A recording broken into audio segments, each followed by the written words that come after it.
Hey everyone, this is Amanda here from StraightSmile Solutions, and today we're broadcasting from Chicago Midwinter. We're going to go ahead and we're going to be talking to Tim Kodak from HDX Will.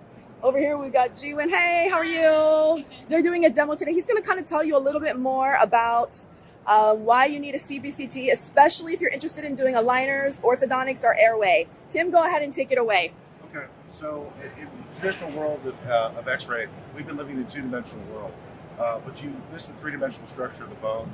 So even when you're doing things like orthodontic treatments, you need to be able to understand the quality of the bone, as well as, say, if you have to do extractions, you need to know where they lie, next to the nerve, anything else that goes along with that. So giving yourself the ability to have three-dimensional X-ray gives you the idea of being able to see that in all different forms. This is what it would look like when it comes up, and then you're able to kind of break it apart and be able to see each part as you go along. So in the case of, say, we're going to look at the maxilla.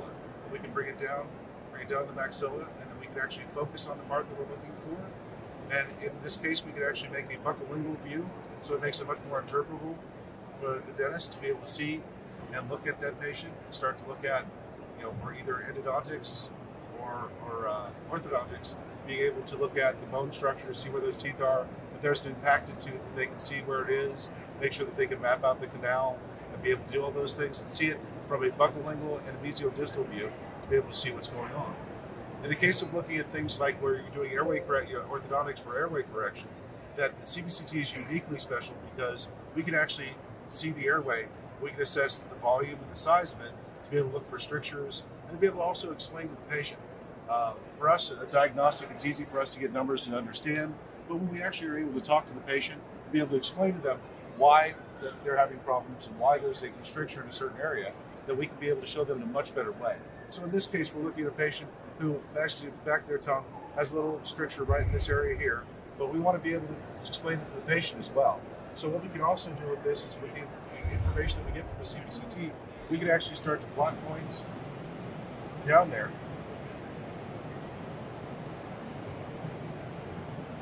and create a view in which we can actually fly through and actually look at the airway. So here's the oral pharynx. Here's that stricture that we saw on the CBCT, but now we can actually give them a visual. So we can actually show them that this is what's going on inside your airway, and that this is where it gets tight, and this is where you're having that stricture. You can fly over and show them how big and how that's constricted off, and actually go down and actually look at the epiglottis. So you can get a whole picture of the airway and the soft tissue around it to give them an idea. So it helps the patient conversation as much as it does your diagnostics to be able to make sure that that patient understands their treatment. And a lot of times that makes it easier for you to be able to go with the treatment that you need to do. Tim, thanks so much. So what's the price point approximately for the whole system, and what type of features can your average general dentist use with it? Well, okay, so the price point for ours is anywhere from $75,000 to $85,000 list price, and that's going to be for the size field of view that you're going to get.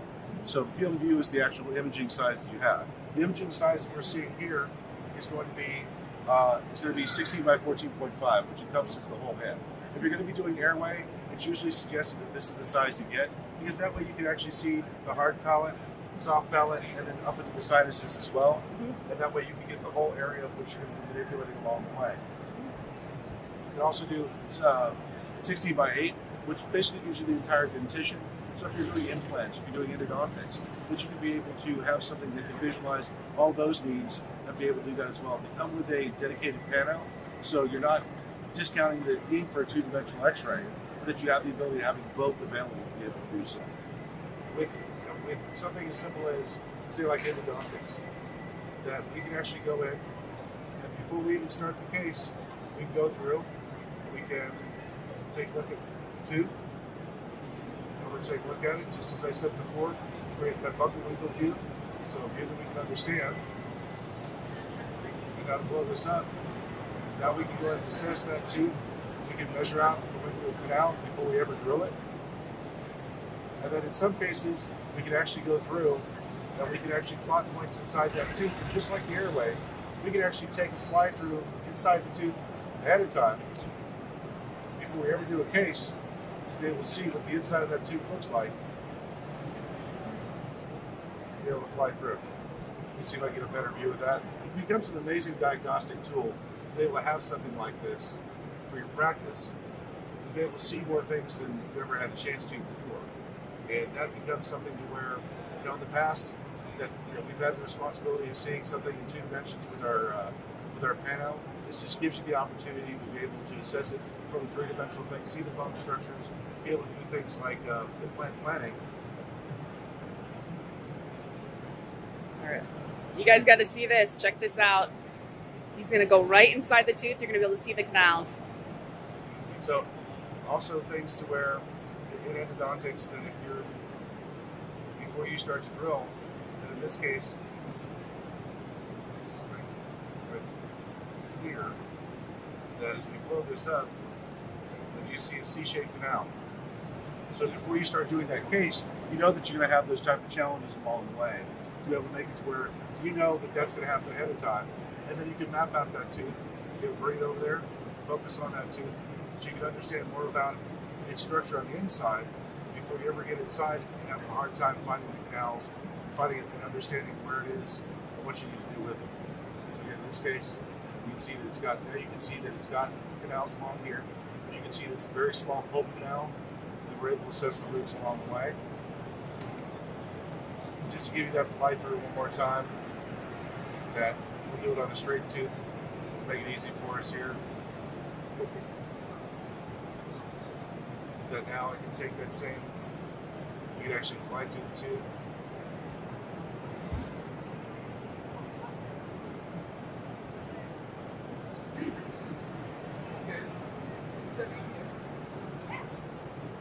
So now we're inside the tooth, we can look down the canal, you'll be able to see it. That's awesome. So last and certainly not least is that we can go in and do planning. Yeah. And then cephalometrics, if you can tell us about that too. So actually, because of the fact that you can do implant planning with these and set it up, what you can also do is our software comes with a 3D cephalometrics. So what you end up having is you have the ability to have the patient, and before what you had is you had AP and lateral films. Now you're able to actually take the patient, rotate it around. As you start picking at your points, that you're able to look at it in 3 dimensions to make sure that, say like you're choosing the nasal, that instead of just being able to put it on a lateral view or an AP view, that this will actually combine it to make it to where we can actually look microscopically at where it is. This also has the ability to superimpose the patient's picture on it. So if you have a patient that you've done a CBCT on, you can take a picture of them, calibrate it to the image itself, and then as you start to do your manipulations, once you have all your points made, that you're able to actually see what the soft tissue changes are going to be as well. With the CBCT, there are also people that are just have a preference to it. I've been doing it with a 2-dimensional Xray for forever. So again, if you take that CBCT, you can assess maybe if you're going to have to extract something, you can actually go ahead and actually make your 2-dimensional image for the CBCT as well. So now you can actually make that. That you is can do awesome. your cephalometrics from that as well. Check that so out. It's not like you're wasting time, it's not like you're wasting effort, but you're giving yourself more information to take care of your patients and protect them. So just from one big scan, you can go ahead and get your bite wings, your pano, you can get your ceph, you can get your airway analysis, you can basically get it all. Why don't you tell us a little bit about training and next steps? So, when you get one of the CBCTs, that it's really great to have a machine that's able to do that. But understanding how to get the images that I'm able to show here is a whole different story. So when you go through and you get a CBCT from HDX that we included education so that we not only show you how to operate the machine, turn it on, take a film, but that we also make sure that you understand the software so that you can understand how to be able to interpret those films and be able to get the views that you need so that you can be able to get information that's going to help out in your practice. That is great. Thank you so much. And what booth are you at right now here at Chicago Midwinter? We're at 1648. And how can people get a hold of you in the future if they're not here? Actually, I'm the director of HDX Will, and all right, folks, this is how you get hold of my good friend Tim. Have a great day, everyone. Thank you.